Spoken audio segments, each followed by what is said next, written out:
Transcription number 116.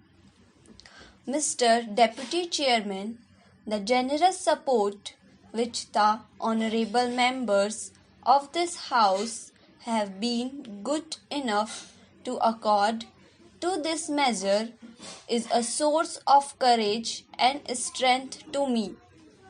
But it is equally a source of embarrassment because I do not consider this bill to be the end of the process. It is the beginning of the process, and the success of this bill will not be judged by the provisions contained in it but by their implementation. I fear that today I am being put on trial, and if I am deserving any appreciation or praise, it will be on the day when I make a success of this bill. Now, from the debate that has been held in this House, I have a feeling that there is not a very correct appreciation of the scope of this bill. I made an attempt to explain the scope of the bill in my opening speech, but it must be due to my fault that I could not fully bring home to the honorable members the scope of this bill. This bill presents only a part of an integrated picture which was drawn up by the Rural Credit Survey Committee. The financing of the credit part of it has been entrusted to the Reserve Bank. Some honorable members have mentioned there is no provision for the creation of the land mortgage banks.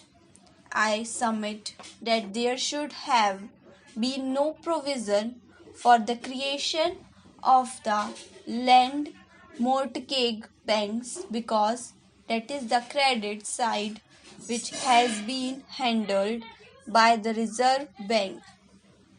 It does not need any legislation. There are already laws for the incorporation of the cooperative societies in the states, and any land mortgage bank can either be incorporated under that law or under a specialized law. Some honorable members have mentioned that there is no mention of regulated markets in it. Honorable members would be aware that markets and fairs form part of entry 28 on the state list. The Union Parliament is not competent to legislate about regulated markets, and despite the recommendation of the Rural Credit Survey Committee, we felt that we cannot legislate about them.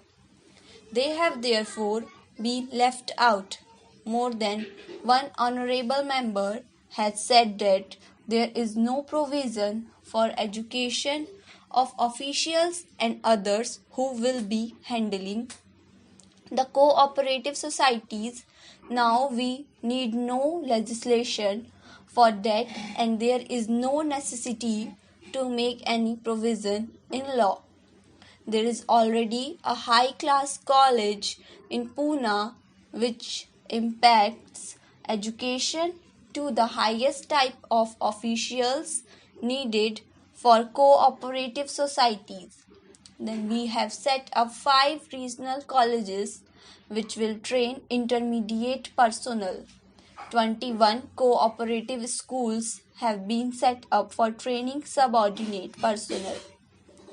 Some other institutions have been set up for training non-officials and cooperative officers for community project areas. We did not feel that it was necessary to make any provision in this law. Nonetheless, I am fully alive to the importance of having properly trained staff for running the cooperative societies.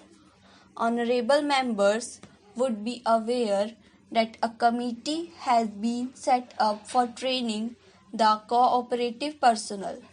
That committee has been constituted by the Ministry of Food and Agriculture and the Reserve Bank because these are the two institutions which would need those trained personnel. I also agree that one of the causes of the failure of the cooperative movement in the past has been the want of properly trained personnel. We are not going to repeat that mistake, and let me assure the honorable members that we propose to lay the highest emphasis on the training of the officials as also of the non-officials in the cooperative principles.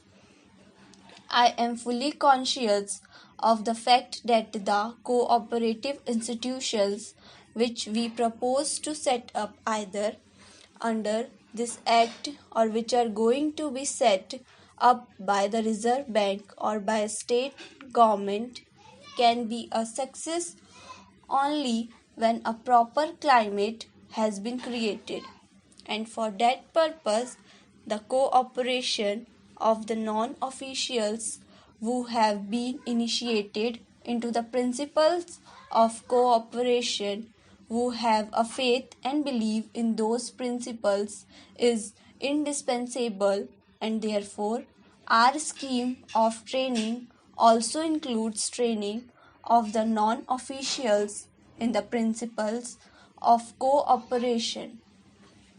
This bill has a definite but a limited object, and that limited object is to set up cooperative marketing, cooperative processing, cooperative production, and warehousing. The other parts of this picture will be provided by other institutions. Now, the House is aware that the Imperial Bank of India has been converted into the State Bank of India, the sole objective of which was that the marketing of the agriculture produce should be financed by that institution. In my opening speech, I mentioned specifically that the State Bank of India will perform three functions. It will provide remittance facilities to the cooperative societies, which is a very important function.